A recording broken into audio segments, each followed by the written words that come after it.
राधा वल्लभ श्री हरिवंश राधा वल्लभ श्री हरिवंश वृंदावनेश्वरी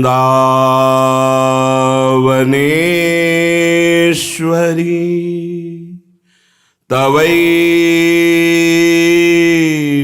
पदारविन्दम्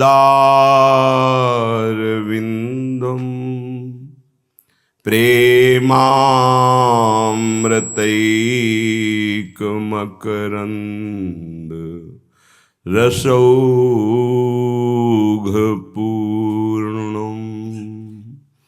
हृद्यर्पितं मधुपते स्मरतापमुग्रं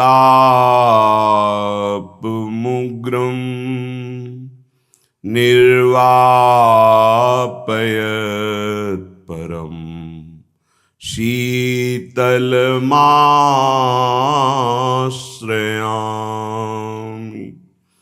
निर्वापयत्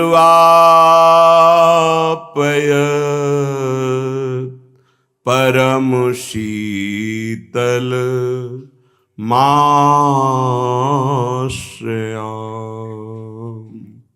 जोबन रंग रंगीली सोने से गात, जोबन रंग रंगीली सोने से गात, ढरारे नैना कंठ पोती मखतूली, अंग अंग अनंग झलकत शोहत काननी बीरे, शोभा देत देखत ही बने जौन्ह में जौन सी फूली। तन सुख सारी लाही अंगिया अतलस अतरोटा छवि, चारि चारि चूरी पहुँचनी पहुँची खमकी बनी। नक फूल जेब मुख बीरा चौका कौंधे संभ्रम भूली, ऐसी नित्य बिहारिणी सी बिहारी लाल संग अति आधीन आतुर लटपटात, ज्यों तरु तमाल कुंज महल हरिदासी जोरी सुरत हिंडोरे झूली। ऐसी नित्य बिहारिणी श्री बिहारी लाल संग अति आधीन आतुर लटपटात, ज्यों तरु तमाल कुंज महल हरिदासी जोरी सुरति हिंडोरे झूली। जो बन रंग रंगीली सोने से गात, ढरारे नैना कंठ पोती मखतूली। उपासक अंतर की वृत्ति सदैव देखता रहे। दो प्रकार से वृत्तियां बहिर्मुख होती हैं। एक रागात्मक अर्थात राग को लेकर, किसी वस्तु का राग, किसी व्यक्ति का राग, किसी पदार्थ का राग, किसी पद प्रतिष्ठा, लोक लोकांतर के भोग वैभव का राग, या द्वेषात्मक अर्थात द्वेषपूर्वक किसी वस्तु से, किसी व्यक्ति से, किसी स्थान से, किसी पद से कहीं भी अगर द्वेषात्मक वृत्ति है तो बंधन, रागात्मक वृत्ति है तो बंधन। जिसके हृदय में राग द्वेष जनित चिंतन रहता है वो अनुराग को प्राप्त नहीं हो सकता बिना राग द्वेष छोड़े। राग द्वेष ये माया का द्वंद्व प्रकट करने का प्रधान है। इसी से राग से ही काम का प्रादुर्भाव होता है, राग से ही क्रोध का प्रादुर्भाव होता है, राग से ही मोह प्रबल होता है, देह राग अभिमान पुष्ट करता है, राग से ही मत्सरता प्रकट होती है। समस्त दोष और द्वंद्वों का मूल राग है, इसका परिणाम द्वेष है। राग और द्वेष इन दोनों को जिसने मिटा दिया वो जीवन मुक्त हो गया। हमारी राग वृत्ति समेटकर जब आराध्य देव के चरणों में लगती है तो अनुराग हो जाती है। जितना राग फैला हुआ है वस्तु में, व्यक्ति में, स्थान में, ये हमें मानव जन्म मिला है समेटने के लिए, पर उल्टा बुद्धि होने के कारण हम अपने राग को फैलाते चले जा रहे हैं। विविध भोगों में, विविध संबंधों में, विविध रिश्तों में, पदों में। अगर ये राग भगवत स्वरूप भाव में, अनुराग में नहीं बदला तो दुर्गति नहीं रुकेगी। इसी राग को मिटाने के लिए हमको सत्संग मिला है भगवत कृपा से। ये हमारी किसी तपस्या या पुण्य का फल नहीं है, ये कृपा का फल है। बिनु सत्संग विवेक न होई, राम कृपा बिनु सुलभ न सोई। हम पर कृपा हो गई है। हम राग द्वेष की वृत्ति को अंतर से पहचाने और एक एक वृत्ति को राग द्वेष शून्य करके भगवदाकार करें, अपने आराध्य देव में लगाएं। श्रीपाद प्रबोधानंद जी महाराज प्रिया प्रीतम से इतना चित्त जोड़े हुए हैं कि उनको और कुछ सुहाई ही नहीं दे रहा। इनका धाम, इनका नाम, इनका रूप, इनकी लीला, बस इतनी ही दौड़ है मन बुद्धि की।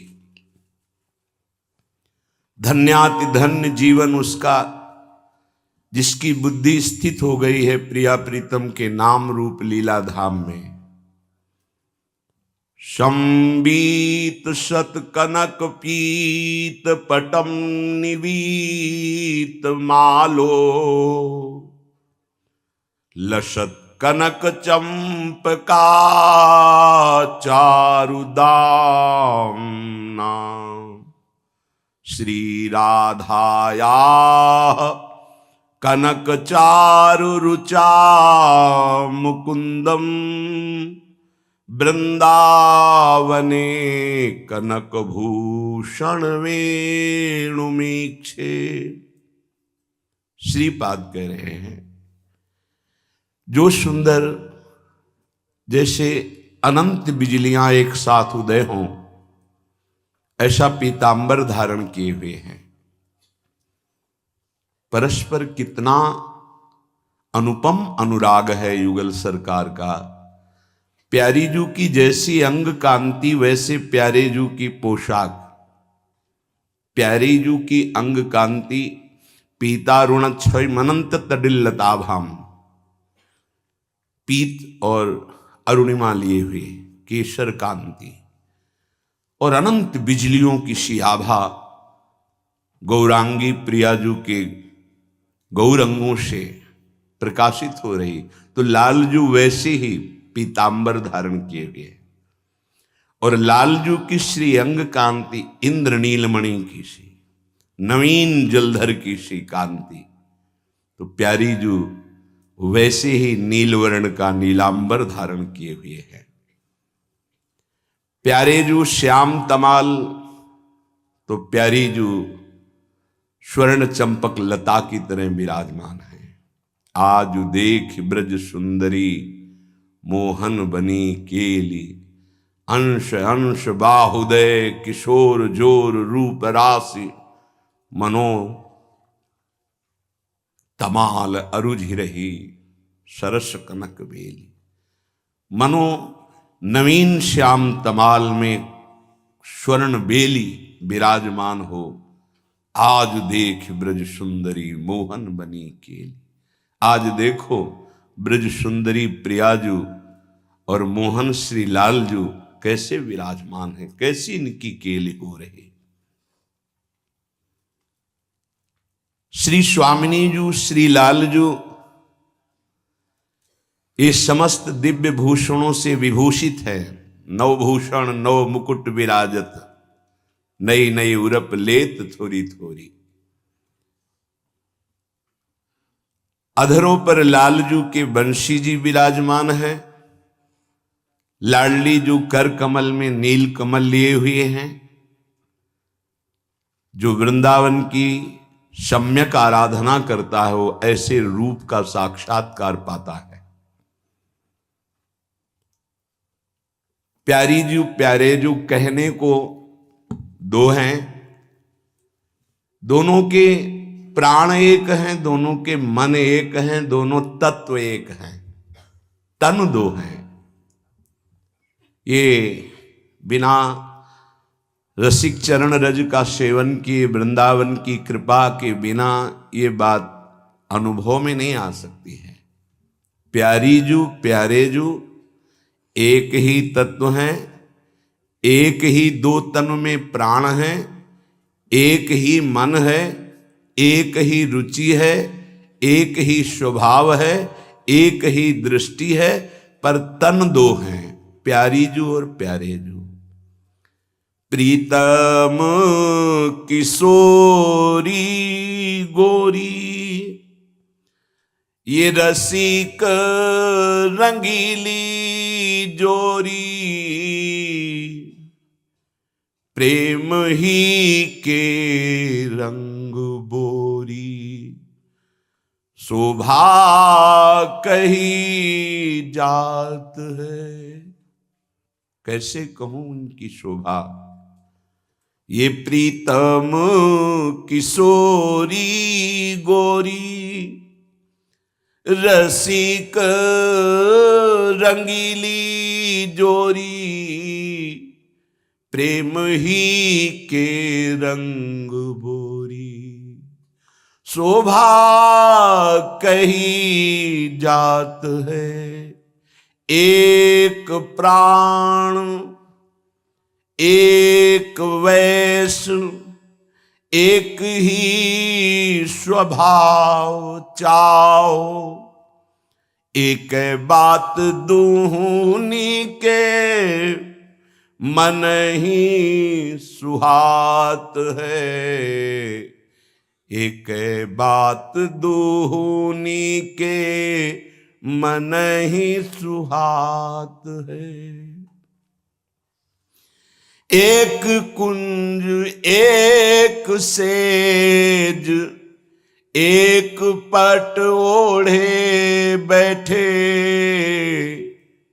एक एक बीड़ी दो खंडी खंडी खात है। एक रस एक प्राण, एक दृष्टि हित ध्रुव, हेरी हेरी बढ़े चौप, क्यों ना आघात है। हेरी हेरी बढ़े चौंपू क्यों ना आघात है। प्रीतम, लालजू, किशोरी, लाडली जू, ये जुगल जोरी प्रेम रंग में बोरी हुई है। प्रेम के ही खिलौना दो, प्रेम ही प्रेम। ये प्रेम वपु है हमारे बिहारी बिहारिन जो, जहां भगवत्ता ऐश्वर्य का भी प्रवेश नहीं। भगवत्ता ऐश्वर्य का तो ब्रज में भी प्रवेश नहीं। जैसे भगवान कभी सुदर्शन चक्र धारण नहीं किए ब्रज के अंतर्गत, कभी नहीं। बलराम जी कभी हल मूसल धारण नहीं किए। भगवान कभी ब्रज में पादुका नहीं पहनी। भगवान कभी छत्र लगा के ब्रज में नहीं चले। छत्र लगाए तो सिर्फ महारानी जी के ऊपर। यहां अद्भुत प्रेम का राज्य है, ये बाहरी नहीं समझ सकते, ये रजरानी का सेवन करने वाले समझ सकते हैं। यहां आचार्य जन भी पधारते हैं तो छत्र और पादुका रहित होकर के। श्री जी महाराज परम पूज्य निम्बारकाचार्य भगवान के परंपरा में वृंदावन के प्रवेश के पहले ही वाहन से उतरकर साष्टांग दंडवत करके रजरानी में लोट लगाकर नंगे कदम, आचार्य जानते हैं महिमा धाम की रज की। स्वयं आचार्य भी कभी यहां छत्र नहीं धारण करते, पादुका नहीं धारण की। परम आचार्य भगवान श्री कृष्णचंद्र जी कभी ब्रज में ये धारण नहीं किए, क्योंकि ये प्रेम भूमि है, प्रेम समुद्र का सार। छत्र लगता है तो सिर्फ महारानी जी के ऊपर लगता है। कभी कभी महाराज पावड़े डाल रहे, सखियों के सहित प्रिया जी पधार रहे आगे आगे। बड़ा अद्भुत ये प्रेम रस है। हमारे प्रीतम श्री लालजू महाराज और किशोरी गोरी श्री लाडली जो ये बड़ी प्रेम रंगीली जोड़ी है। ये प्रेम के ही रंग में रंगी हुई, प्रेम ही प्रेम है। यहां पंचभूतों का प्रवेश ही नहीं है। ब्रह्मा का प्रवेश नहीं तो ब्रह्मा की रचना का प्रवेश कैसे हो सकता है? आपको नहीं दिखाई दे रहा क्योंकि आप ब्रह्मा की रचना हैं। आपकी दृष्टि ब्रह्मा के द्वारा रची हुई है। जब रसिक महापुरुष कृपा दृष्टि करते हैं तो आपकी दृष्टि बदल जाती है। या बिहारिन जू स्वयं श्यामा जू अपने नित्य विहार की दृष्टि प्रदान करें, पर वो आज तक सीधे किसी को नित्य विहार की दृष्टि प्रदान नहीं करती। किसी को नित्य विहार रस का अगर दर्शन हुआ है तो सखी की कृपा हुई है। कहीं भी प्रमाण देख लेना। किसी को भी कभी भी कहीं भी यदि हमारे प्रियालाल का साक्षात्कार हुआ है तो किसी रसिक महापुरुष की कृपा दृष्टि हुई, अन्यथा नहीं। बिना सहचरी की कृपा के ये प्रेम रंगीली जोड़ी का साक्षात्कार दुर्लभ है।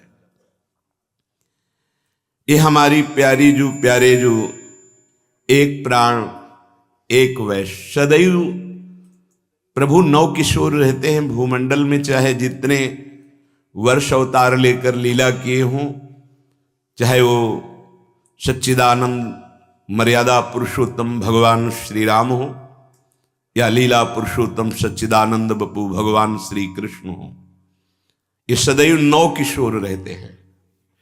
ऐसा नहीं कि कभी प्रभु की अवस्था बढ़ी तो दाढ़ी मूछ या वयोवृद्ध, ऐसा कभी प्रभु नहीं। हर समय चाहे मथुरा लीला हो चाहे द्वारिका लीला हो, यहां तो नौ किशोर लीला ही है। अन्यत्र भी भगवान का जो भी वपु प्रकट होता है वो नौ किशोर होता है। और प्रभु के तनु में रक्त, मज्जा, मांस, अस्थि, चर्म, ये सप्तम धातु नहीं होती।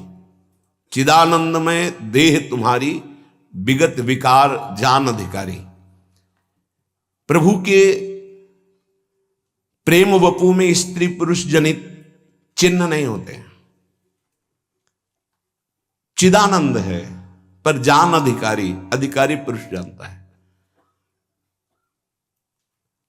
जब तक भगवत प्रेमी महात्मा की कृपा प्रसाद से तीनों देहों का अभिमान गलित नहीं हो गया, स्वभाव परिवर्तित नहीं हो गया, भागवतिक नहीं हो गया, तब तक इस बात को समझ पाना भी बड़ा कठिन है। भगवत रसिक रसिक की बातें रसिक बिना को समझ सके ना।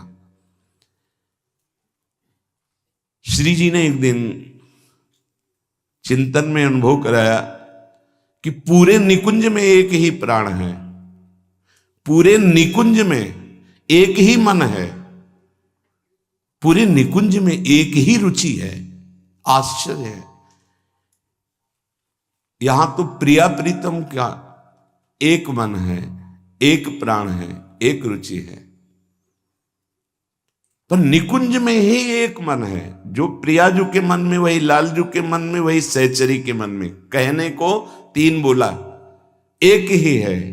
सहचरी के मन में स्फुरित हुआ तो प्रिया लाल के मन में है, प्रिया के मन में तो लाल के मन में, सहचरी के मन में, लालजू के मन में तो प्रियाजू के मन में सहचरी। सखियन के उर ऐसी आई तो दोनों दूल्हा दुल्हन विराजमान है। कैसा अद्भुत।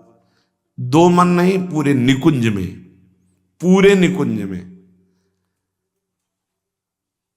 कहीं से भी कोई दर्शन करे, सामने केवल प्रिया प्रीतम होते हैं, बीच में कोई नहीं।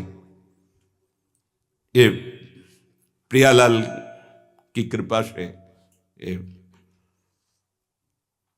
एक प्राण हित, सबके प्राण है। हित स्वरूप सो विविहिये,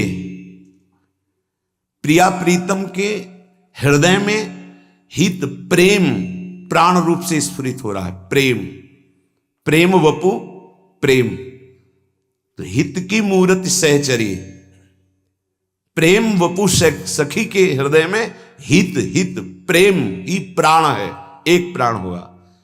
हित स्वरूप सो विविहिये, प्रिया प्रीतम के हृदय में हित, सखियों के हृदय में हित, एक प्राण, एक मन, एक रुचि। जो प्रिया प्रीतम की रुचि वही सहचरी की रुचि, जो सहचरी की रुचि वो प्रिया प्रीतम की रुचि।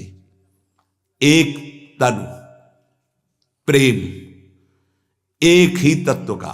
प्रेम की प्रियाजू, प्रेम के लालजू, प्रेम की सहचरी, प्रेम का वृंदावन, प्रेम के खग मृग पशु पंछी, सब प्रेम, प्रेम दूसरा तत्व नहीं। वृंदावन नित्य विहार रस में हित तत्व के सिवा और कोई नहीं। प्रेम, एक प्राण, एक ही अवस्था, एक ही स्वभाव चाव, एक ही बात, दोनों को पसंद है। प्रेम, अद्भुत प्रेम। कभी कभी विनोद में सखियां प्रियाजू के कान में कहती हैं कि आप दृष्टि डालिए भोग में, बस हटा लीजिए। लालजू से पूछा, प्रियाजू ने मन से किस में दृष्टि डाली, वो बता दे। लालजू से तो प्रियाजू बता दे। और प्रियालाल की इच्छा क्या है, तो सहचरी ही इच्छा बपू है। बड़ा अद्भुत स्वरूप है।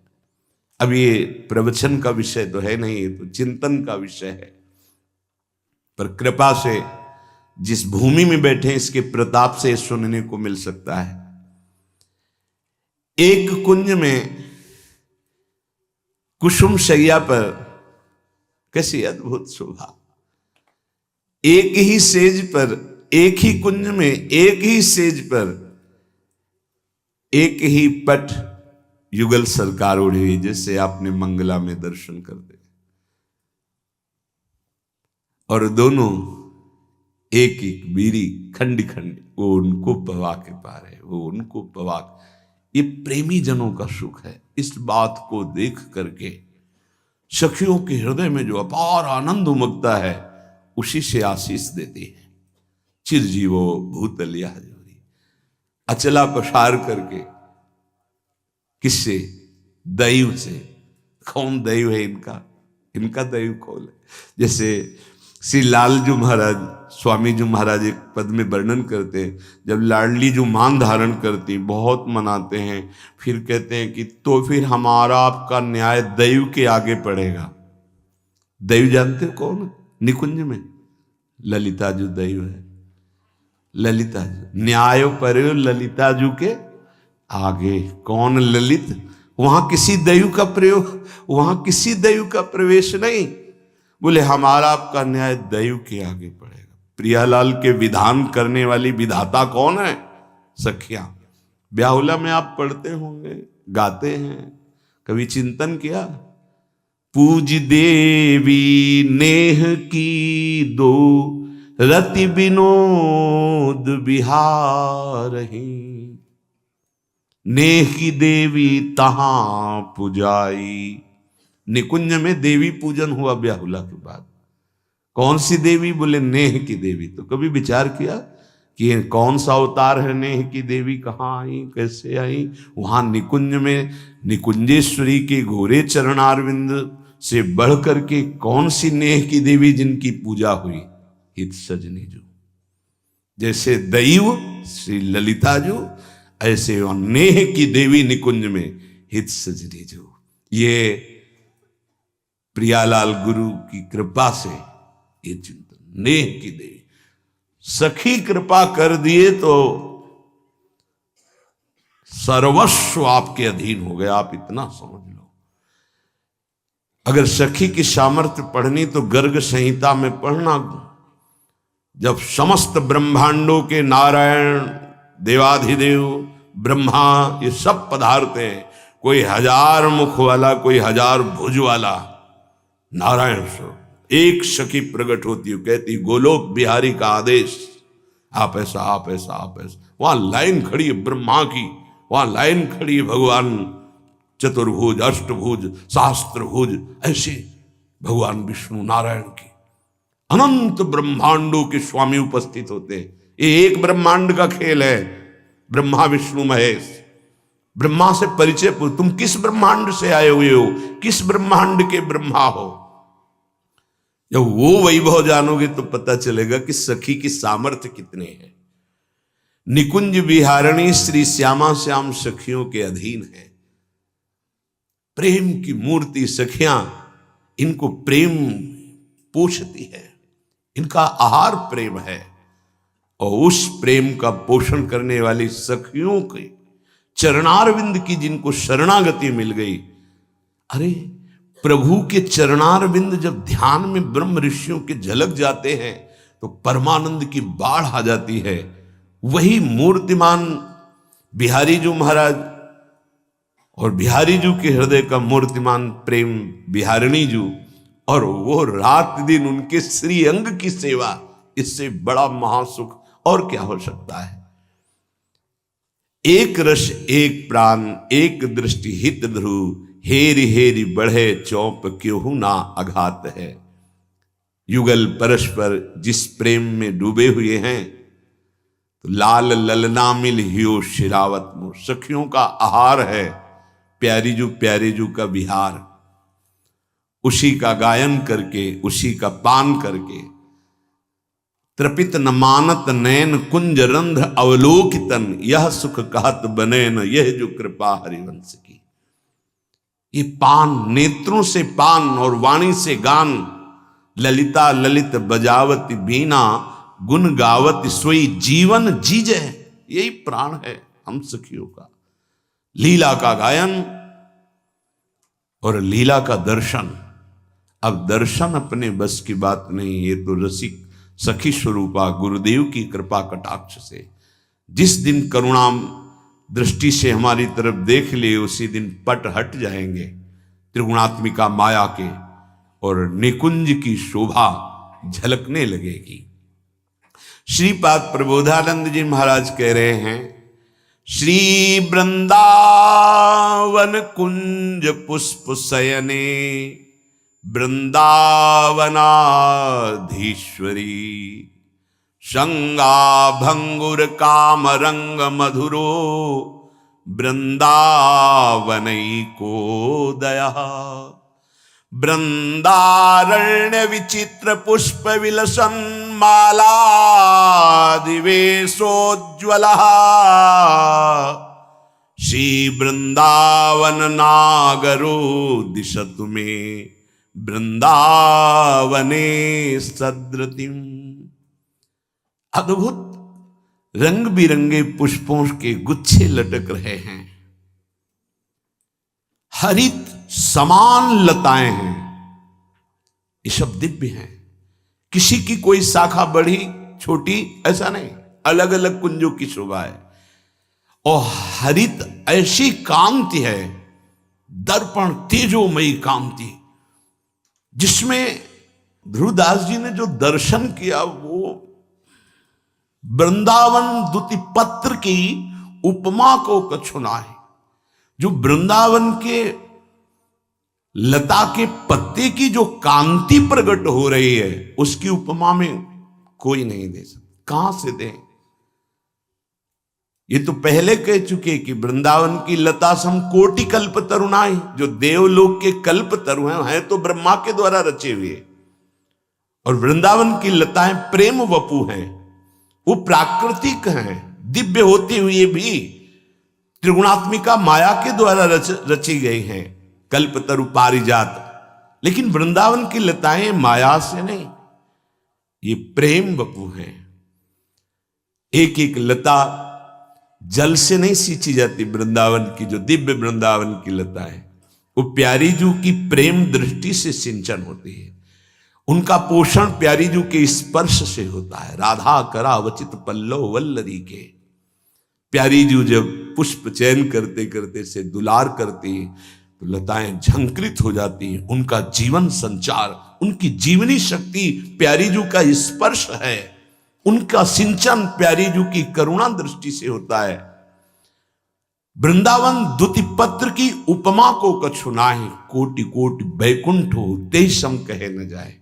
बड़ा एक गूढ़ विषय है, ऐसे कैसे कोई स्वीकार कर सकता है कि जिनके पत्ते की कांति के बराबर वैकुंठ भी नहीं है। क्यों? जो देख रहे हैं वो जान रहे हैं, वैकुंठ में वैभव ऐश्वर्य है, पर वृंदावन के पत्ते पत्ते में प्रियाजू का रूप विराजमान है। बन की लीला लालहि भावे, पत्र प्रसून बीच प्रतिबिंब ही नख सिख प्रिया जनावे। एक पत्ते की कांति दूसरे में तीसरे, संपूर्ण वृंदावन की कुंज की लता में आप देख सकते हैं प्रिया प्रिया प्रिया प्रिया प्रिया। इसलिए वैकुंठ भी समानता नहीं कर सकता। ऐसे विविध सौरभ का विस्तार करने वाले पुष्पों से युक्त, कदम्ब का पुष्प है तो केवल कदम्ब की ही सौरभ नहीं आएंगे, रुचि विशेष के लिए थोड़ी थोड़ी देर में वायु विविध सौरभ लेकर प्रवाहित हो रही, शीतल मंद सुगंध वायु भौरे गुंजार कर रहे हैं। ऐसा लगता है राग रागिनियां मूर्तिमान होकर भौरों के रूप में। ऐसी कुंज के मध्य में लता भवन है। उस लता भवन के नीचे सुंदर श्री वृंदावन कुंज पुष्प शयने, वृंदावन के पुष्पों से सैया रची गई है। कई बार सत्संग में भी प्रार्थना की है, आप बाहर के 1 करोड़ पुष्प मंगा लें 1 करोड़ रुपए के, शोभा बढ़ेगी। प्रियालाल को उतना सुखद नहीं होगा जो वृंदावन के 2 हर श्रृंगार के पुष्प लेके चढ़ा दिए। श्री वृंदावन कुंज पुष्प, इसलिए दुर्भाग्य प्रकट होता चला जा रहा है कि वृंदावन की लताओं का छेदन किया गया, बहुत समय से छेदन किया जा रहा है और आगे लताएं ही नहीं। ऐसे बड़े बड़े वृक्ष तो हम अपने सामने देखे हैं जिनके लिए सैकड़ों वर्ष सेवा करने पर ऐसे तैयार होंगे। दुर्भाग्य अर्थ की प्रधानता रखने वाले भाग्यहीन जनों ने जेसीबी लगाकर ऐसे खुदवा दिया और गिरवा कर रातों रात कटवा के हटा दिया। कौन विरोध करे? पैसे में सब हो रहा है। ये इसको सह पाना बड़ा कठिन होगा। ध्यान रखना, करोड़ों ब्राह्मण की हत्या, ब्रह्म ऋषियों की हत्या का जो दंड है वो माफ होने का उपाय तो है। कोटि विप्र बदल आ गए जाहू, आए शरण तजो नहीं ताहू। पर वृंदावन की लता के काटने का उपाय वृंदावनेश्वरी ही बचावे तो बचावे, नहीं दूसरा कोई। एक डाल काटने का कोटि ब्राह्मणों की हत्या का दंड है, हरिराम व्यास जी ने कहा है। कोई समझ ही नहीं रहा, इतना अर्थ प्रधान बुद्धि होती चली जा रही, लताओं का महत्व नहीं। इतने इतने पुष्प, मौलश्री, बकुल जिसे शास्त्रीय भाषा में कहते हैं, मौलश्री समझ, छोटे छोटे पुष्प, इतने सुगंधित भीनी सुगंध, उनकी माला तैयार करके प्रियालाल को धारण कराए। बड़े बड़े वृक्ष, तमाल के वृक्ष जिनमें बैठ जाओ नीचे तो भजनानंद स्वयं प्रकट हो जाए, लता कोई लगा। इसीलिए प्रार्थना करते हैं कि यदि एक गमले में हर श्रृंगार तैयार कर लोगे, 5 फूल होंगे तो 5 करोड़ के फूल बाहर से लाकर प्रियालाल को समर्पित करोगे तो वो मुस्कुराएंगे नहीं। वृंदावन के 5 फूल, भले वो आपको लग रहा हो कि क्या प्रियालाल को बहुत पसंद है वृंदावन के फूल, धन्य है उनका जीवन जो पुष्प चयन करके प्रभु के श्रृंगार में समर्पित करते हैं, जो पुष्प वाटिका की रचना करके प्रियालाल को दुलार करते हैं। गृहस्थ जनों से प्रार्थना है कि यदि 100 गज जगह खरीदें तो 2-4 लताएं तो बेल लगा दो, 2-4 छोटी छोटी राय बेल लगा लो, मोगरा लगा दो, उनसे फूल हो अपने घर के ठाकुर जी को। कभी भाव बने 5 पुष्प ले जाकर बिहारी जी, राधा वल्लभ जी की डेहरी पे चढ़ा दो, वो देख रहे हैं, वो सीधे उन्हीं के पास पहुंच रहा है। ऐसा ना सोचो कि श्रीअंग के श्रृंगार में नहीं आया तो उनको समर्पित नहीं, उनकी डेहरी पे चढ़ गया हो, स्वीकार कर रहे हैं। श्री वृंदावन, बहुत बड़ी महिमा है वृंदावन के पुष्प की, बहुत बड़ी महिमा है। एक देखो, यहां का जो भजन है वो पद्मासन सिद्धासन वाला नहीं, ध्यान रखना। पूज्यपाद उड़िया बाबा जी की बात सुन करके पंडित श्री रामकृष्ण बाबा ने यही कहा था कि बाबा हमें लगता है गंगा किनारे से आए हो। बोले हाँ, आए तो गंगा किनारे से हैं। तो बोले ये कृपा का देश है, ये कृपा का देश है वृंदावन। यहां जो सिद्धावस्था का चमत्कार दिखाने का प्रयास किए तो बाहर, यहां दैन्य सेवक सेवा भाव, ध्यान रखना। यहां लालजू भी छत्र चंवर नहीं लगाए, औरों की तो बात जाने दो। ये वो धाम है जो इसकी महिमा समझ जाओगे, निहाल हो जाओगे।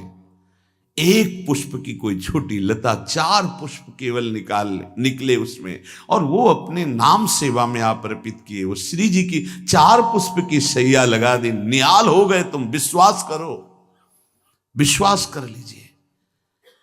यदि विरक्त हो तो तुम्हारे जीवन का एकमात्र उद्देश्य रह गया है, अपनी श्वास रूपी पुष्प को प्रियालाल को चढ़ाते रहो। कोई भी श्वास तुम्हारी खाली न जाए।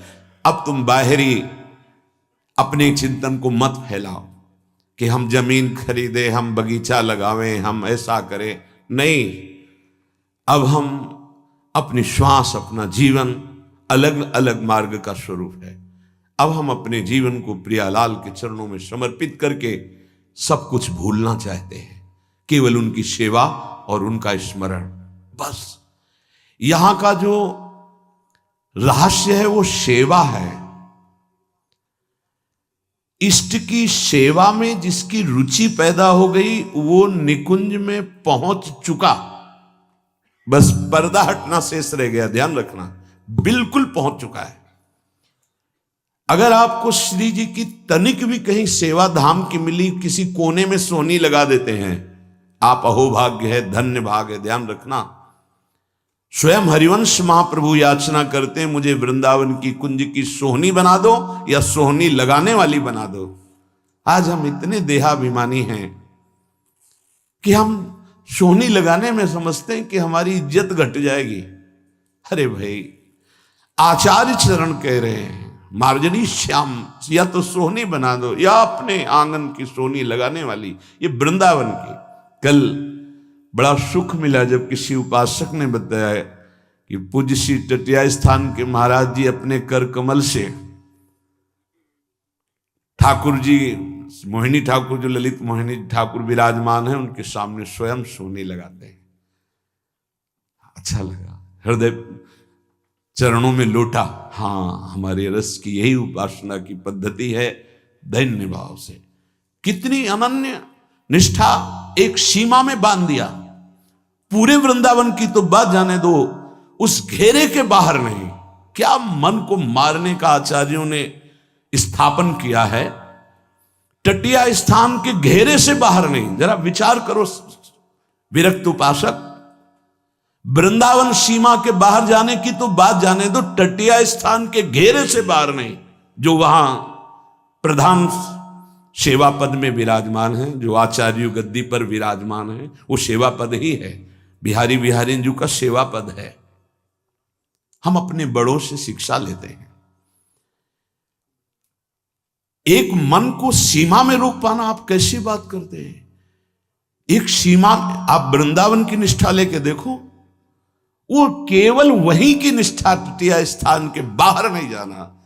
और आज भी जो पूर्व आचार्यों से जो निर्माण हो गया ने, लताएं सुरक्षित, रज सुरक्षित, सेवा सुरक्षित। स्वामी जी ने आदेश किया है कि गौ और गौशूत्र से दुलार करो तो गौशाला है, लताओं से प्रेम करो तो लता है, और साधु सेवा साधु सेवा है, और ठाकुर सेवा ठाकुर। 4 सेवाएं विराजमान है। आज भी आचार्य परंपरा से चल रही तो चल, यही है अपने आचार्य गुरुजनों की जो रहनी है उसके अनुसार ये धाम है। और शव रज का पूरे शरीर पर अभिषेक, तभी बिहारिंजू से चित्त जुड़ पाता है। जब परिक्रमा लगाते थे तो स्वामी जी के परिकर के केलीमालजू का गान करते। कुछ दिनों बाद सुना कि निकुंज श्यामाजू की सेवा में हो गए। जहां छड़ी उठाई शुरू हो गया केलीमालजू, कंठस्थ थी के। ये यहां का भजन है। अपनी वाणियों को कंठस्थ कर लेना और रात दिन सेवा में लगे रहना, ये यहां की साधना है, यहां का साध्य है। यहां पद्मासन सिद्धासन साध्य नहीं, ध्यान रखना। यहां संख्या साध्य नहीं है। यहां वाणी से राधा वल्लभ श्री हरिवंश उच्चारण और मार्जनी पोछा लग रहा है, श्री जी के पात्र मार्जन कर रहे हैं, उल्लसित होकर भोग बना रहे, श्री जी का श्रृंगार कर रहे, नाच रहे, गा रहे। यही हमें वहां करना है। जो वहां करना है वो यहां करना है। यहां वहां दो नहीं रह गए, एक ही है। जो हम कर रहे हैं अभी वही करना है। जिनके सेवा में है वही है, वही अभी है, वर्तमान में है। तभी वर्तमान में ही अपने चिदानंद भाव देह को उपासक प्राप्त हो जाता है, जब सेवा में रति हो जाती है। ये अपने वृंदावन वासियों के लिए प्रार्थना है। आप समझो यहां की ये साधना स्थली नहीं है, तपः स्थली उत्तराखंड, मोक्ष स्थली काशी, साधना स्थली और बहुत सी है। ये प्रेम भूमि है, ये स्वामी का महल है। यहां सेवकाई की जरूरत है। हमारे आचार्य सेवकाई पे रहे, हमारे गुरुदेव सेवकाई पे है, हम सब सेवक ही हैं। अहो भाग्य है कि हमें श्यामा श्याम की सेवक धर्म का सेवन करने का सौभाग्य मिला। इसी गर्व में हम न मोक्ष सुख को गिनते हैं, न किसी पद को गिनते हैं। हम श्यामाजू केवल अभिमानी, टेढ़े राहे मोहन रसियासो, बोले अटपट बानी। हमारे माई श्यामाजू को राज जाके अधीन सदाई सांवरो, या ब्रज को शिरताज। साधन करते करते जीवन हो गया, थोड़ी चूक हुई, भ्रष्ट हो गए, गिर गया। यहां सेवा कर रहे हैं, कोई परवाह नहीं। यहां परम पद और नर्क को एक लाइन पे रख दिया। भगवत ऋषि जी कहते हैं स्वर्ग नर्क अपवर्ग आस नहीं त्रास है। क्या स्थिति है सेवा में। हित महाप्रभु कह रहे हैं, यत्र यत्र मम जन्म कर्म भी नारके परमे पदे थवा। समझो जरा वृंदावन रस को। ये सिद्ध भूमि है, साधन भूमि नहीं है, ये प्रेम भूमि है। पता नहीं कौन सा ऐसा लाडली जू ने गुण देखा या अवगुण देखा कि अब इसका उद्धार हमारी कृपा के बिना हो ही नहीं सकता, और उन्होंने घसीट लिया। अब हमारा जीवन बिका हुआ केवल सेवा के लिए है। सुमिरन और सेवा, ये दो ही हमारा जीवन है। अंतर से सुमिरन करते जा रहे हैं, पद गुनगुनाते जा रहे हैं, बाहर से सेवा में रत हैं। सेवा के बिना जीवन यहां कोई महत्व नहीं। जब लालजू सेवा के लिए सखियों के चरण स्पर्श करके प्रार्थना करते हैं, मुझे वेणी गुंथन कर, मुझे चरण चापने को दे, आज मुझे अंजन आंजने को। अपने लोग क्या हैं? वो अखिल कोटि ब्रह्मांडों के ईश्वर हैं, और वो याचना करते सेवा के लिए। इसलिए श्री वृंदावन कुंज पुष्प शयने वृंदावनाधीश्वरी।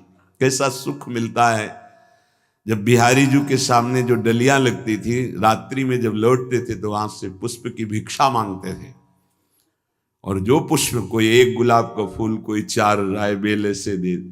कैसे तुम्हें बताएं, वो जब आके अपनी कुटिया में रात्रि में उनकी पंखुड़ी करके ऐसे सैया लगाते और विराजमान करके चरण चापते हुए शयन की भावना, तो बिना रोए कोई दिन नहीं जाता था। लाडली मुझ किंचन के पास आपको सुख देने के लिए कुछ नहीं है।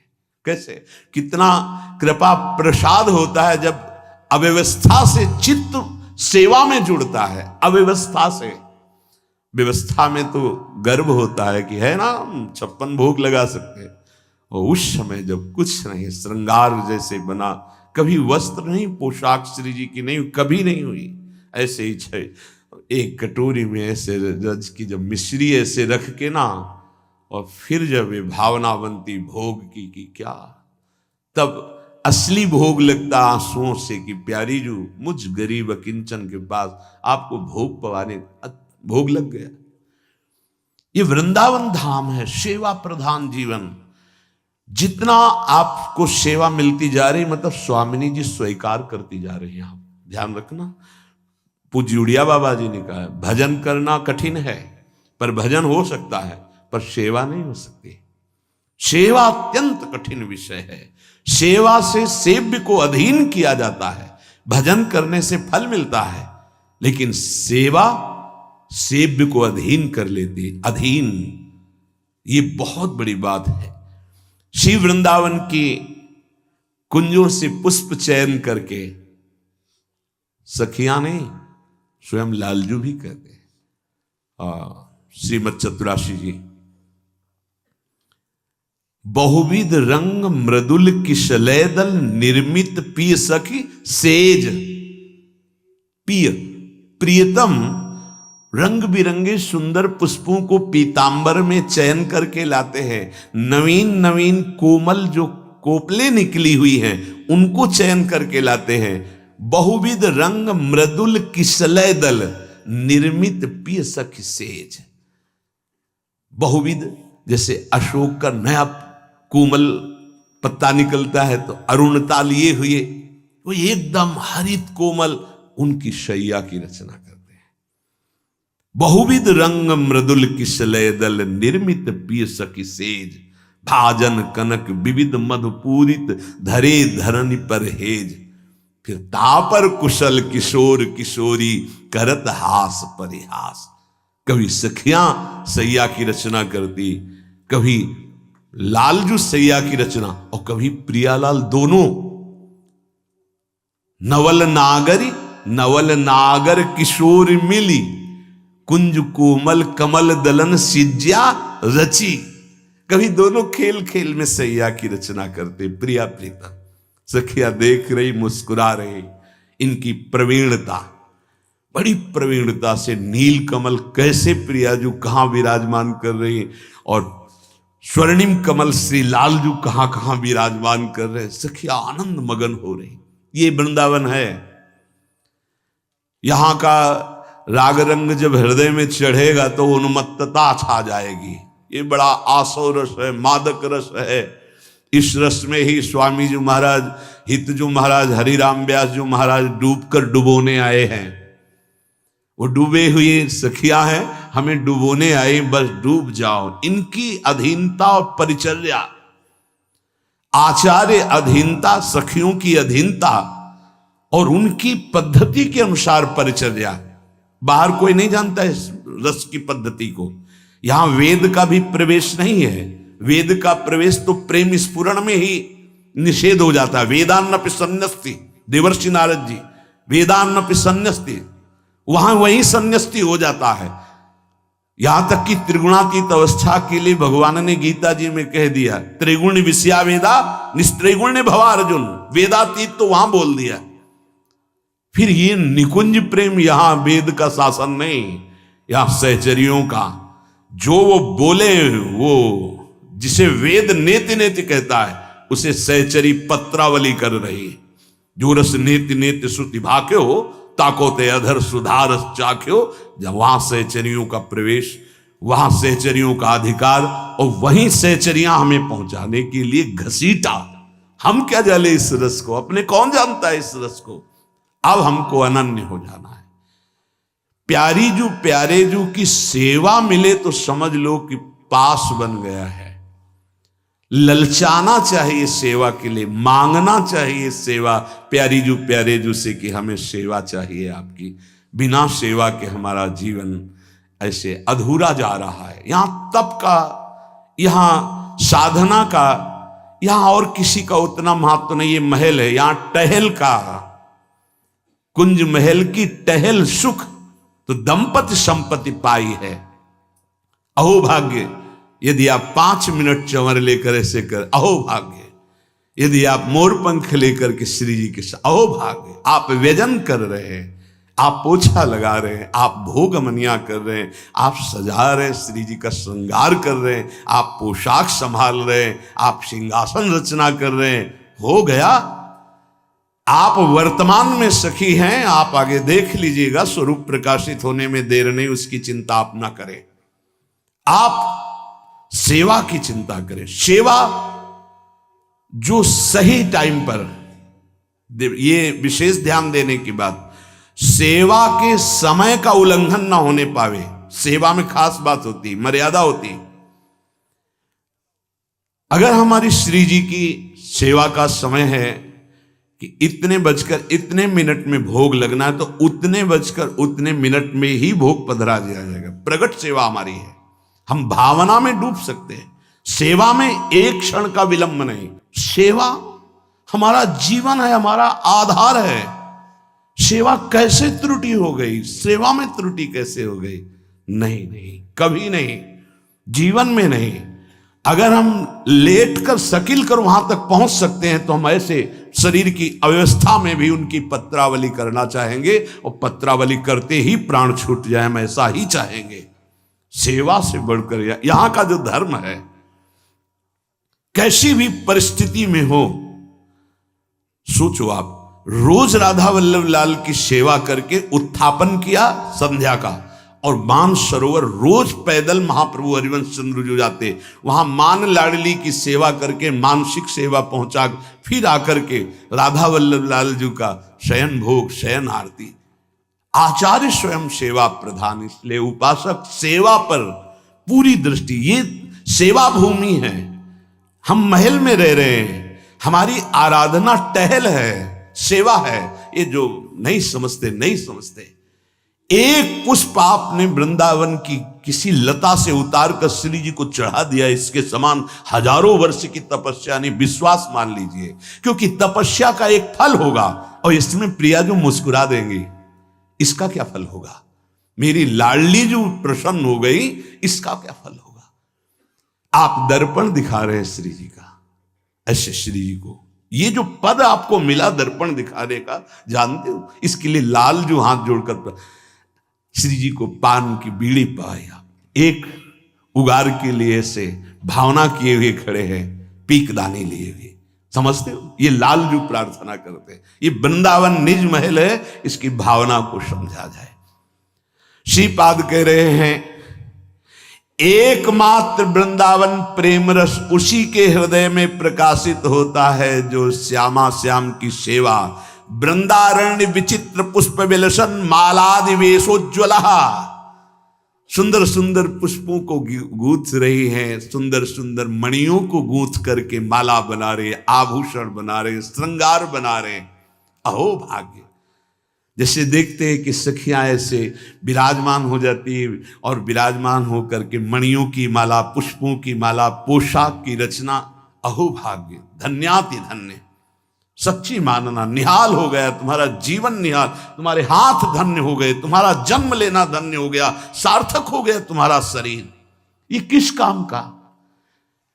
प्रियालाल सेवा में ना लेते तो पता नहीं कौन कौन से पापाचरण ये करवाता मन इस शरीर से। आज धन्याति धन्य परम पावन महारानी जी की सेवा में हाथ लग रहे, महारानी जी की सेवा में तन लग रहा है, वाणी लग रही है। जो विचित्र मालाओं की रचना, पोशाक की रचना, मणियों की माला की रचना करते हैं, वृंदावन विशुद्धा प्रीति प्रदान करता है उसे। विशुद्धा, किंचन मात्र कोई कामना नहीं, लोक पर लोक। अरे इन सखियों के हृदय में एक ही कामना रहती, प्रियालाल को सुख पहुंचाना, बस। अपने लाडले के सुख से बढ़कर के कोई सुख, अपनी तो स्मृति ही नहीं है। मैं प्रियालाल की सेवा कर रही हूं, ऐसी सिद्धावस्था नहीं होती। बस सेवा और सेव्य दो ही होते। मैं सेवा कर रही हूं, ये तो साधक की स्थिति होती है।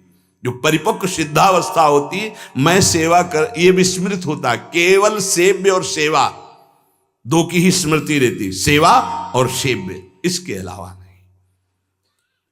प्रभु श्री कृष्णचंद्र जो जगत गुरु हैं, वो सावधानी के लिए उपासक को आज्ञा करते हैं कि अपने स्वभाव पर विजय प्राप्त कीजिए। ये जो आपका स्वभाव है, पूज्यपाद उड़िया बाबा महाराज ने कहा है कि यदि साधक का स्वभाव परिवर्तन नहीं हुआ तो उसे कुछ नहीं प्राप्त हुआ। ध्यान दीजिएगा, आपका बोलने का, आपका चलने का, आपका खाने का, आपका पीने का, नाना प्रकार के भोग विलासिता का ये जो स्वभाव बन चुका है, ये प्रियालाल के प्रेम में डूबने वाला बने। सेवक जी कहते, यह जो पर्यो मोहि सहज स्वभाव, श्री हरिवंश नाम रस चाओ। मेरा स्वभाव बन गया है हरिवंश नाम का रसास्वादन करने का। श्रुतौ राधिका कीर्तिरंता स्वभावे, हमारा स्वभाव बन गया है अंतर से श्री जी की चर्चा सुनने का। स्वभाव का परिवर्तन करें। ज्ञानी भी अपने स्वभाव में ही बर्ताव करता है। सदृशम चेष्टते स्वस्याः प्रकृतिर्ज्ञानवानपि प्रकृतिम यान्ति भूतानि निग्रहा किम करिष्यति। संपूर्ण प्राणी, हे अर्जुन, प्रकृति के वशीभूत है। संपूर्ण प्राणी, यही तो सौभाग्य मिल जाता है इस सेवा से कि सब प्रकृति के अधीन है, लेकिन आपके अधीन श्यामा श्याम है। तो प्रकृति आपको कैसे अधीन कर सकती है? बस रहस्य समझना, बड़ा मस्ती का मार्ग है ये। अभी से निश्चिंत अपने कल्याण की तो कोई चाह ही नहीं रह जाती। ये हम तो साधकों में देखते हैं, जब कभी उनको इस बात को डर पहुंचाओ कि देखो चूक किए ना तो नरक जाना पड़ेगा, तो हंस देते हैं। ये नरक स्वर्ग की बात तो आप किसी और को समझाइए, अब हमें इसकी परवाह नहीं है। बाहर से कहते क्यों? बोले जब हमारी महारानी जो आठों पैर है, तो अब वो चाहे नरक भेजे चाहे स्वर्ग भेजे, इसकी हमें परवाह नहीं, बस हमारी श्री जी है। तो हृदय रोमांचित हो जाता है। यही हम चाहते हैं कि तुम्हारी ठसक बन जाए, श्यामा जी के प्रति तुम्हारा अभिमान जागृत हो जाए। तो क्या इस अभिमान से कोई गलत कार्य होते हैं क्या? नहीं, प्रश्न ही नहीं उठता। देहाभिमान से गलत कार्य होते हैं जो अज्ञान की अवस्था में होते हैं, प्रियाजू के भाव में नहीं। संपूर्ण प्राणी प्रकृति के अधीन है। तीन गुण, सतोगुण, रजोगुण, तमोगुण। सतोगुण तो किसी बिरला में रहता नहीं, रज और तम इन्हीं की ज्यादा महिमा रहती है, यही परास्त किए रहते हैं। जो ज्ञानी महापुरुष होते हैं वो भी अपने अनुसार स्वभाव के अनुसार चेष्टा करते हैं, इसमें किसी का हठ क्या काम करेगा। श्री भगवान कह रहे हैं प्रकृतिम यान्ति भूतानि, ये जो कर्म हो रहे हैं तीन गुणों के प्रभाव से होते हैं, सतोगुण, रजोगुण, तमोगुण। लेकिन नाम जप करना, नाम कीर्तन करना, भगवत लीला गुण गायन करना, भगवत लीला श्रवण करना और प्रियालाल की सेवा करना, ये त्रिगुणातीत है। ये सतोगुण, रजोगुण, तमोगुण मिश्रित क्रियाएं माया में होती हैं। प्रभु का नाम गुणातीत, प्रभु का रूप गुणातीत, प्रभु की लीला गुणातीत, प्रभु की सेवा गुणातीत। जो उपासक रात दिन नाम वाणी सेवा में है वो माया पर विजय प्राप्त किए हुए है। उसे विजय प्राप्त करना नहीं, ये बात अच्छे से बैठा लो दिमाग में। प्रभु का नाम चल रहा है, प्रभु के लीला चरित्र सुन रहे हो, प्रभु की आठों पैर सेवा में तुम मायातीत हो। माया तीन गुणों से है, वही सबको अधीन किए हुए है। धन्य है। जब पूछा जाए कि आप अमुक जगह चलेंगे कि सेवा करेंगे, तो आपका है कि श्री जी अकेली है ना उनकी सेवा में।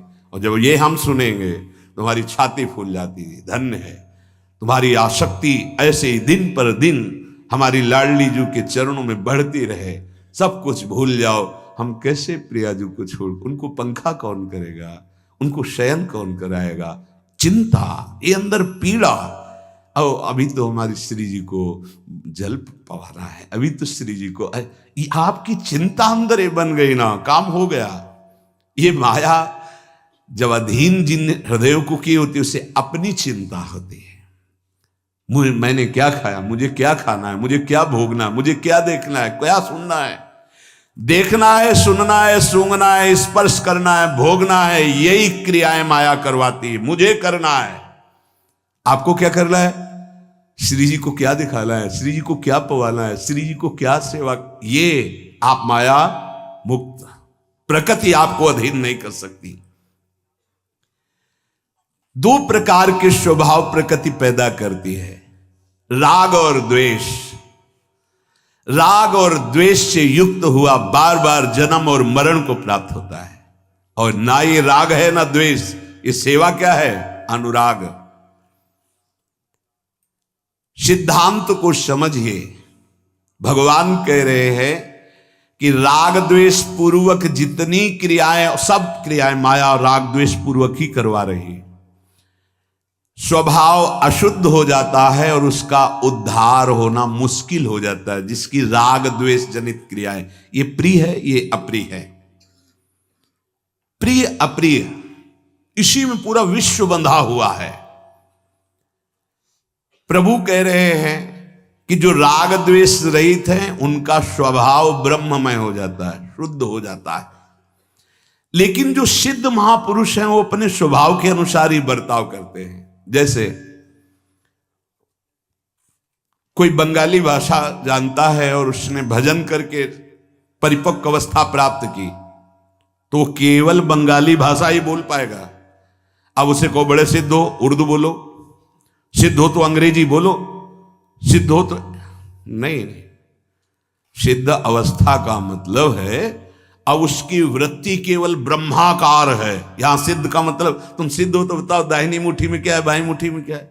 ये सिद्धावस्था का मतलब है समाहित चित्त से भगवदानंद में डूबा हुआ महापुरुष।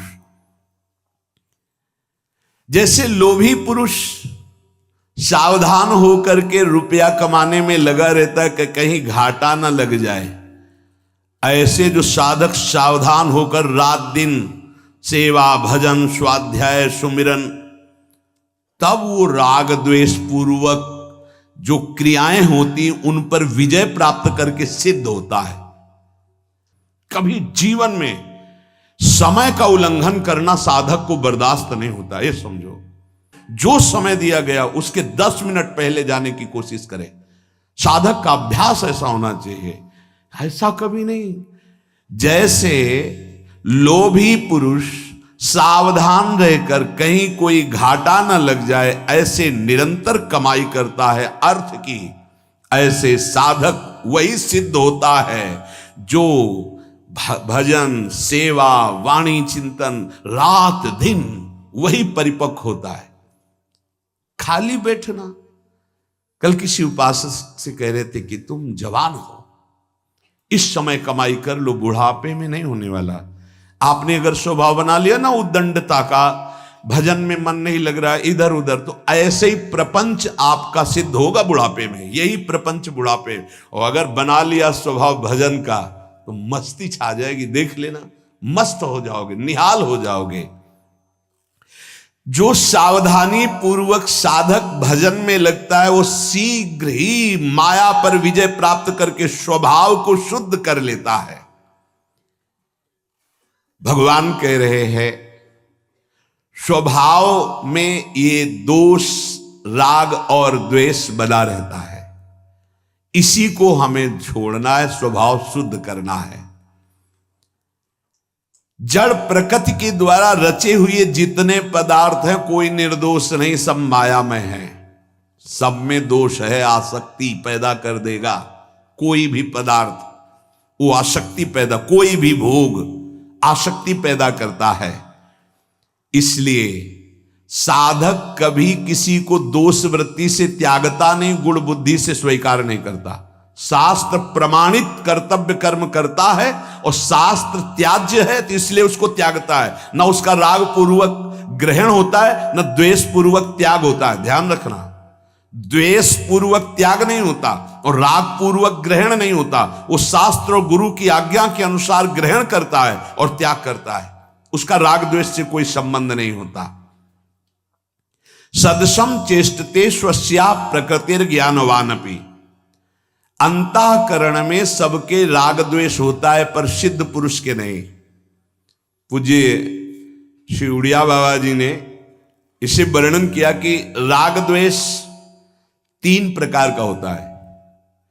एक पत्थर की लकीर, एक बालू की लकीर और एक पानी की लकीर।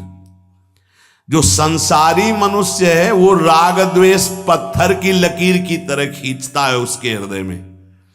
अगर 20 वर्ष पहले तुमसे कभी झगड़ा हुआ, गाली हुई, तो 20 वर्ष बाद देखकर उसकी भौं चढ़ जाएगी, ये वही आदमी जिसने गाली दिया। ये संसारी पुरुष का लक्षण है। ये है पत्थर की लकीर, बुढ़ापे तक, मरते दम तक वो बना रहेगा उसके हृदय में राग द्वेष, पत्थर की लकीर। दूसरा है साधक की बालू की लकीर। बालू में लकीर खींचो, बनी रहेगी कितनी देर, जब तक हवा नहीं चलेगी।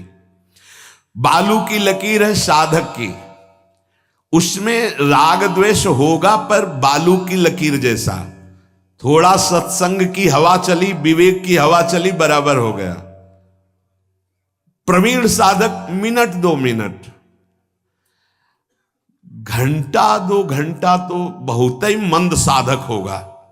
मिनट 2 मिनट में समस्या का समाधान।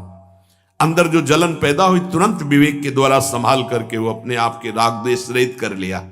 विवेक की हवा चली, प्रेम की हवा चली, सत्संग की हवा चली, वो रकील जैसे हवा चली तो बालू आके बराबर हो गई। साधक को अगर दूसरे दिन याद इस बात की आवे कि ये कल हमको गाली दिया था, निंदा किया, तो वो साधक नहीं है। ध्यान रखना, वो संसारी है। पत्थर की लकीर की तरह राग द्वेष नहीं होना चाहिए। और तीसरा है पानी की लकीर। पानी में लकीर होती ही नहीं, ऐसे करो बस, वो जितना ऐसे किया बस। ये होता है सिद्धावस्था को पहुंचे हुए साधक की स्थिति। ब्रह्मवेत्ता में तो होती ही नहीं, राग द्वेष की कोई गुंजाइश ही नहीं, पर परिपक्व अवस्था को गया है। जैसे स्वप्न टूट गया है, वो जग चुका है पर उसकी प्रभाव वृत्ति रहती नहीं, सुखद या दुखद तो जग कर भी थोड़ी देर खोए रहना, तो सिद्ध हो चुका है। पर राग द्वेष का प्रभाव ऐसे पड़ेगा, पानी की लकीर की तरह बना और मिट गया। लेकिन जिसे भगवत साक्षात्कार की परिपक्व अवस्था हो गई, वहां राग द्वेष का प्रवेश ही नहीं है। ब्रह्मवेत्ता में एक क्षण भी राग द्वेष नहीं हो सकता। तो जैसे बड़े बड़े संतों को देखा जाता है कि वो नाराज हो रहे हैं, वो डांट रहे हैं, वो दंड विधान कर रहे हैं, वो हमारे मंगल के लिए करते हैं। उनमें राग द्वेष नहीं, उनका ना कोई प्रिय होता है ना कोई अप्रिय होता है, पक्का समझना। वो प्रियता भी दिखाई देते हैं, अप्रियता भी दिखाई देती है, लेकिन आपके सुधार के लिए वो है, उनमें प्रियता अप्रियता का लेस मात्र नहीं रहता, जो सिद्धावस्था को प्राप्त हो जाते हैं। बुरी बात में मन चला जाए तो विशेष हानि की बात नहीं है, पर बुरी क्रिया न होने पावे, ये बात कह रहे हैं। ध्यान दो, हो सकता है साधक हो, अचानक तुम्हारी चूक हो गई, मन बुरी बात में चला गया, पर बुद्धि न जाने पावे, क्योंकि बुद्धि न्यायाधीश है। अगर न्यायाधीश ने दस्तखत कर दिया तो भ्रष्ट हो जाओगे। तभी होए बुद्धि जो परम शयानी, तिन तन चितैना नहित जान। पेशकार की उतनी बात महत्वपूर्ण नहीं होती जितनी न्यायाधीश की होती है। पेशकार चिल्लाता रहे, बात न्यायाधीश की होगी। पेशकार तुम्हारा मन है, पेश करता रहता है, ये भोग ये भोग। बुरी चेष्टा ना होने पावे, मन बुरी बात में चला गया तो कुछ नहीं बिगाड़ पाएगा। तुम चेष्टा में मत हो, चेष्टा में तभी उतरेगो जब बुद्धि दस्तखत कर देगी। इसलिए साधक सावधान, राग द्वेष की चेष्टा ना होने पावे। राग द्वेष मन में आ जाए, साधक है तो आ ही जाएगा, अभी सिद्ध तो हुआ नहीं, तो रागात्मक या द्वेषात्मक वृत्ति जागृत हो जाए पर क्रिया ना होने पावे तो दबा दे। नाम जप और मंत्र जप के प्रभाव से, सेवा के प्रभाव से वहीं भस्म हो जाएगी। उपासक नेत्र जितने चंचल करेगा, आध्यात्मिक शक्ति उतनी नष्ट होती चली जाएगी। पूज्य बाबा, राग द्वेष से बचना है तो नेत्रों को संभाल के रखो। वैसे बहुत बढ़िया नासाग्र दृष्टि ये नए अवस्था में बहुत बढ़िया काम करती है। यदि चलना है तो भी नासाग्र, बैठा है तो भी नासाग्र, पर ब्रह्मचारी नहीं तो यहां फटने लगेगा, आज्ञा चक्र में दर्द होने लगेगा। ब्रह्मचर्य है तो ये अवस्था बहुत जल्दी मंत्राकार वृत्ति कर देती। ऐसे नासाग्र रहना, बैठा है तो नासाग्र, चल रहा है तो नासाग्र, इतनी भूमि दिखाई देगी और यहां मंत्र लिखा हुआ है। बड़ा आनंद का, साधना बहुत आनंद की है। ऐसा थोड़ी कि केवल बातों का आनंद है, नहीं नहीं, परमानंद है। शरीर की खुराक अन्न है, प्राण की खुराक वायु और जल है, और मन की खुराक भजन है। अगर इससे भजन नहीं दोगे तो भोगों में फंसा देगा, राग में फंसा देगा। कान की खुराक भगवत गुणानुवाद और नाम है। बार बार नाम सुनाओ, अंदर से मंत्र सुनाओ, बार बार इनको सत्संग सुनाओ, बार बार भगवत चरित्र सुनाओ। और नेत्र की खुराक भगवत दर्शन है, सब में भगवत भावना। या तो नासाग्र दृष्टि, और जिससे बात करो तो पहले भाव करो कि हे राधा वल्लभ लाल, आप इसके हृदय में विराजमान हो, प्रणाम महाराज। फिर बात करो, अंदर से बोलना नहीं है कि आप भी तो भगवान हैं, ये ठीक नहीं है, ये शब्द ठीक नहीं है। आप किसी उपासक को सीधे बोले आप भी भगवान, ये उसका अपमान है। आप क्या समझते हो, आप उसका सम्मान कर रहे हो? नहीं, उसको सुख मिलेगा जब उसके आराध्य देव की जय बोलोगे। जैसे आप सामने किसी उपासक को कह रहे हो, वो लाडली जी का उपासक, आप सीधे कह रहे हो अरे आप तो साक्षात राधा रानी हो, तो मानो आपने हमारे थप्पड़ मार दिया, आप हमें सुख दे रहे हैं। राधा रानी की जय, लाडली जी महाराज की जय। हाँ, आप सुख मिला, उनकी जय है, उनकी आराधना, उपासना। आप अपने भाव को अंदर रखिए, आप अपने भाव को उनके सामने प्रकट मत कीजिए। भगवत दर्शन की भावना। शरीर की खुराक अन्न है, सो भोग लगा के प्रसाद पाओ। प्राण की खुराक श्वास और जल है, तो भगवत नाम प्रति श्वास और जल अर्पित किया हुआ। मन की खुराक भजन है, जितना भजन करोगे उतने मन शांत और बढ़िया भगवत लीला में प्रवेश लायक बलवान हो जाएगा। कान की खुराक भगवत लीला चरित्र श्रवण है। नेत्र की खुराक सब में भगवत दर्शन करने का भाव है। और हाथों की खुराक है गुरु की सेवा और श्री भगवान की सेवा, प्रियालाल की सेवा। सांसारिक वस्तुओं में कभी सुख शांति भोगों में मिल नहीं सकती, इसलिए मन को मत दौड़ाओ।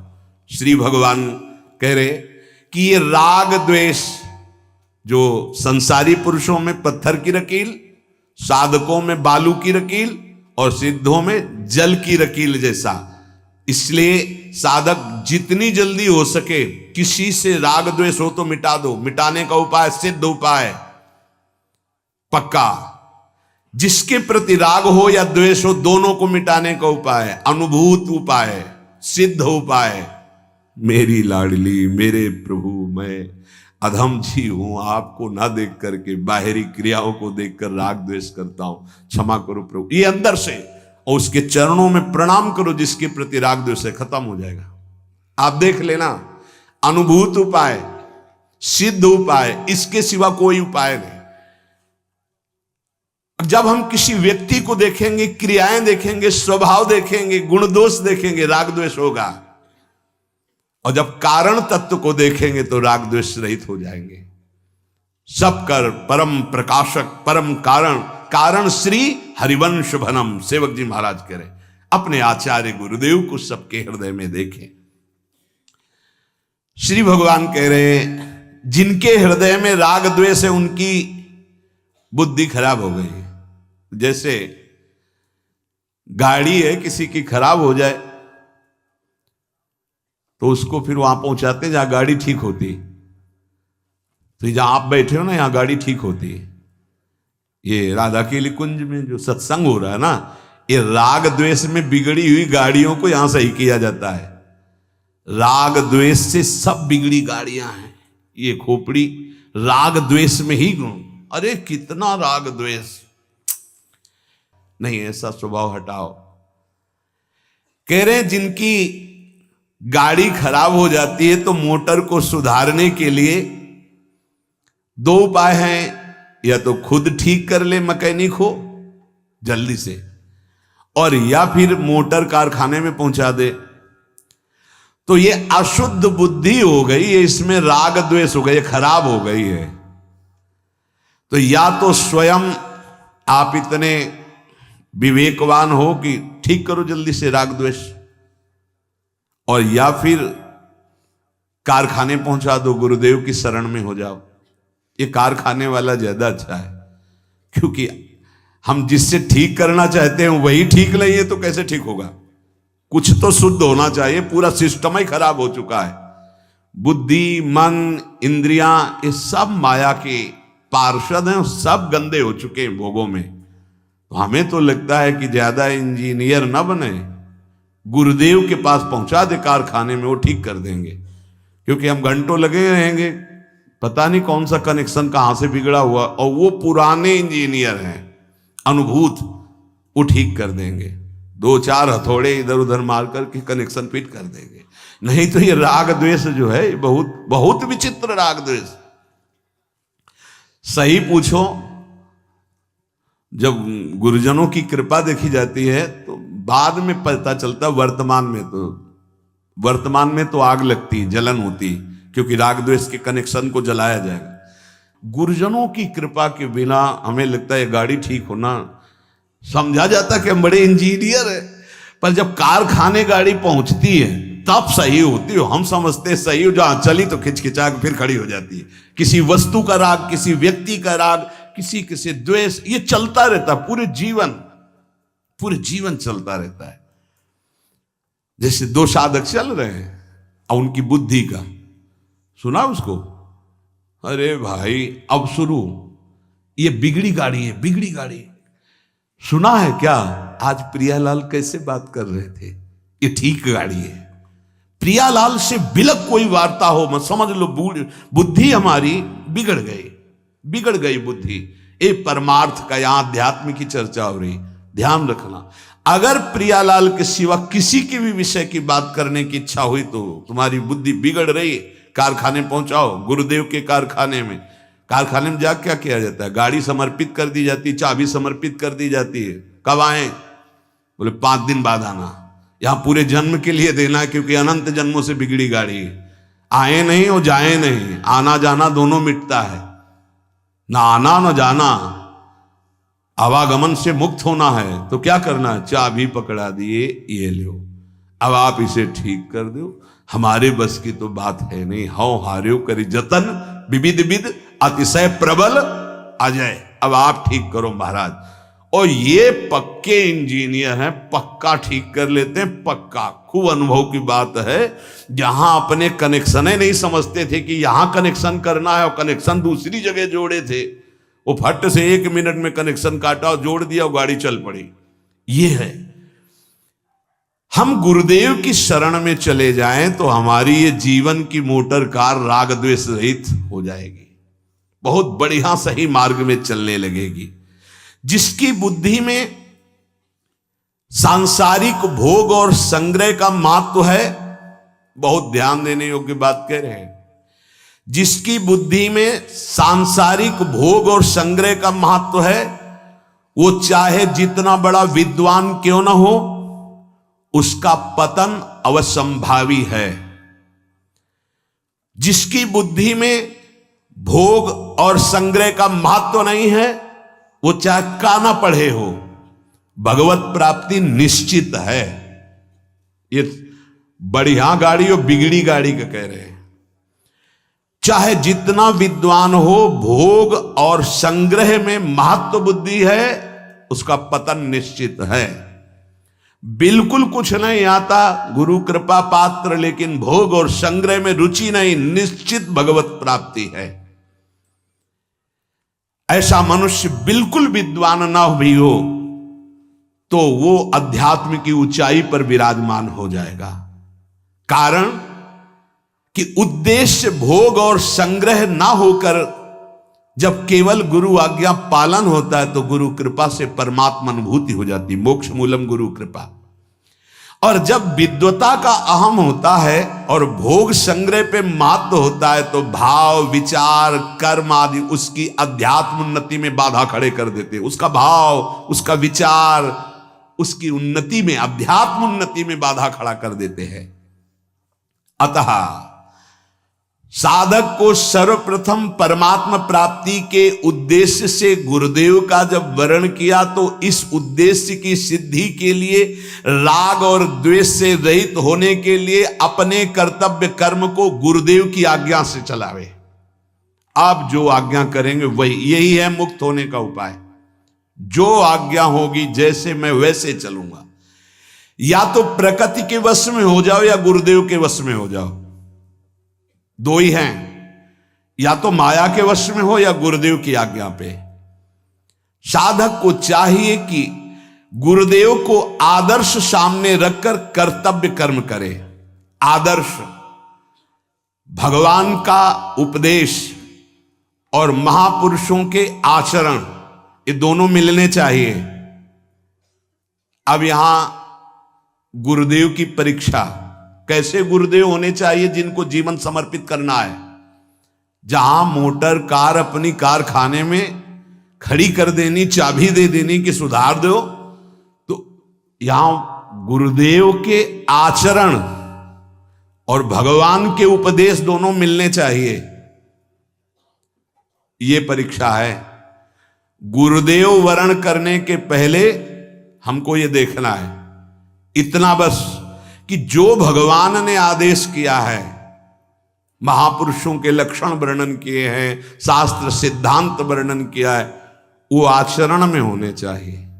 ऐसा नहीं कि आप मनमानी आचरण सिद्ध होकर के कर रहे हो, ऐसा कभी नहीं हो सकता। क्योंकि साधनावस्था में जिस पद्धति से चलकर सिद्ध हुआ है वो वैसे ही उसका स्वभाव प्रभाव होता है। 4 लोग जो है ना, जो बेचारे जानते तो है नहीं और पीछे लगे हुए हैं और भगवान भगवान कह रहे हैं, हमारे भगवान है, उनका तो हमें लगता है कुछ कल्याण हो ही जाएगा बेचारे श्रद्धा से। लेकिन वो जो नाटक किया जाता है सिद्धावस्था का, उनकी बड़ी दुर्गति होती है। उसे दंभ कहते हैं, उसे पाखंड कहते हैं। सच्चाई से चलो तो सिद्ध हो जाओगे। और आज तक कोई ऐसा सिद्ध नहीं हुआ जिसका वर्णन शास्त्रों में ना लिखा हो। भगवान व्यासदेव जी स्वयं भगवान के अवतार हैं। सब साधना की चरम अवस्था तक का वर्णन है। तस्मात् शास्त्रम प्रमाणम ते कार्य अकार्यो व्यवस्थितो। कोई भी कार्य और अकार्य ऐसा नहीं जो शास्त्र प्रमाणित।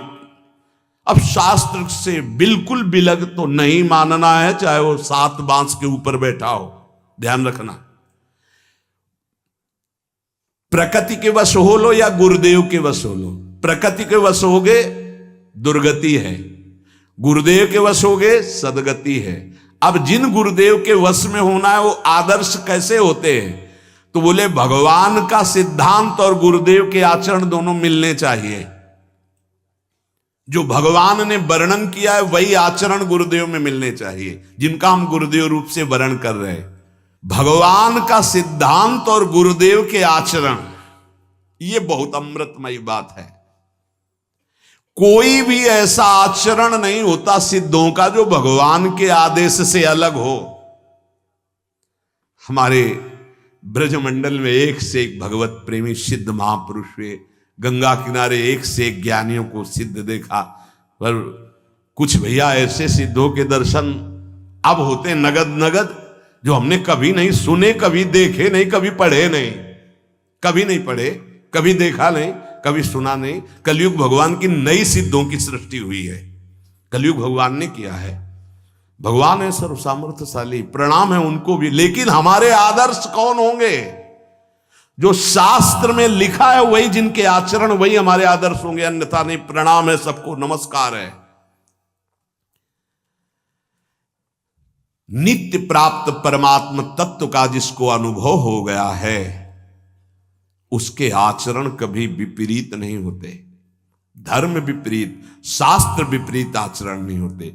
सूर्य प्रकट हो गया तो अंधकार कैसे रह सकता है? अगर अंधकार है तो भ्रम है, सूर्य नहीं प्रकट हुआ, सूर्य नहीं प्रकट हुआ। बहुत विचित्र, बहुत सावधानी, बहुत सावधानी। उपासक किसी महापुरुष को आदर्श बनाकर अपने राग द्वेष का नाश करके अध्यात्म उन्नति करे, नष्टान विद्धि, अपना पतन न कर ले, कहीं मनमानी आचरण न करे, और आदर्श बहुत संभाल के बनावे। जब एक बार वर्ण कर लिया तो गर्दन काट दी जाए तो भी कदम पीछे नहीं, सहसा किसी को गुरु बनावे ना। और जब गुरुदेव का वर्ण कर ले तो फिर आजीवन उनकी आज्ञा में, अब कदम पीछे नहीं और अब कोई विचार नहीं, बिना ही विचार करी शुभ जानी। गुरुदेव ऐसे कृपालु हैं कि बिना प्रयास के हमारे राग द्वेष नष्ट हो जाते हैं। ये हृदय की वृत्ति हम कितना, जैसे धारा जा रही ना, तो हम रोकना चाहें तो फूट जाएगी अगल बगल से, नहीं। गुरुदेव क्या करते हैं, उस धारा में धारा निकाल देते हैं। जैसे किसी नदी के प्रवाह को रोकना हो तो सीधे आप नहीं रोक सकते। पहला काम करो, नहर बनाओ, दोनों तरफ नहर बनाओ और पानी को बांटो। अब आगे की धारा को रोक दो, रुक जाएगी, क्योंकि दो उसको रास्ते मिल गए निकलने के। ऐसे ही गुरुदेव पहले नहर बनाते हैं, हमारे राग की धारा को अनुराग की तरफ मोड़ते हैं, हमारे द्वेष की धारा को काम क्रोध लोभ मोह मद मत्सर इनकी घृणास्पद भावना में भर देते। नहीं, ये नहीं चाहिए। राग की धारा अनुराग की धारा में, तो जो राग द्वेष की धारा जा रही थी उसको तो रोका नहीं जा सकता, उसको मोड़ दिया। विकारों से घृणा पैदा हो गई और निर्विकार मार्ग में आसक्ति पैदा हो गई, राग हो गया। अब राग हो गया नाम में, राग हो गया रूप में, राग हो गया प्रियालाल की सेवा में, अब छूट नहीं सकती। इसी को अनुराग कहते हैं। इंद्रियस्येन्द्रियस्यार्थे राग द्वेषौ व्यवस्थितौ तयोर्नवसमागच्छेत्तौ ह्रस्य परिपंथिनौ। भगवान कह रहे एक एक इंद्री में उसके विषय में राग द्वेष छुपा हुआ है। परमार्थ का साधक जान नहीं पाता, ये लुटेरे उसके भजन को लूट ले जाते हैं। परिपंथिनों कहते हैं लुटेरों को, रास्ते के लुटेरे। परमार्थ के मार्ग के ये दो बड़े लुटेरे हैं। राग द्वेषौ व्यवस्थितौ इंद्रियस्येन्द्रियस्यार्थे। साधक जाने नहीं पाता उसका सब। तभी कई बार चर्चा में कहा है, भजन करना कठिन, करके बचाना कठिन, और बचा के पचाना कठिन। पच गया तो सिद्ध हो गया। चावल जब सिद्ध हो जाता तो कहीं से भी पकड़ो। ऐसे ही हो, अहंकार रहित राग द्वेष रहित निर्विकार सिद्धावस्था को प्राप्त हो जाता है। पर वहां तक पहुंच पावे ना, परिपंथिनों, ये रास्ते के लुटेरे उसको खाली कर देते हैं, राग और द्वेष। अरे 10-10, 20-20 वर्ष हो गए भजन करते, कहते हैं आध्यात्मिक उन्नति नहीं हुई, आपका विश्राम नहीं अभी जागृत हुआ, अभी आपका मन विषयों की तरफ लालायित है, अभी राग द्वेष है। इसका मतलब है लुटेरों ने सब खाली कर दिया, है नहीं आपके पास कुछ। भगवान कह रहे तयोर्नवस मागच्छे तौहस्र परिपंथिनौ। हे अर्जुन, ये राग द्वेष ऐसे लुटेरे हैं परिपंथनों। राग और द्वेष परमार्थ पथ के मार्ग में चलने वालों के तप भजन इसको लूट लेते हैं, इनके अधीन ना होने पावे। इसकी व्याख्या आगे। श्री राधा वल्लभ लाल की जय।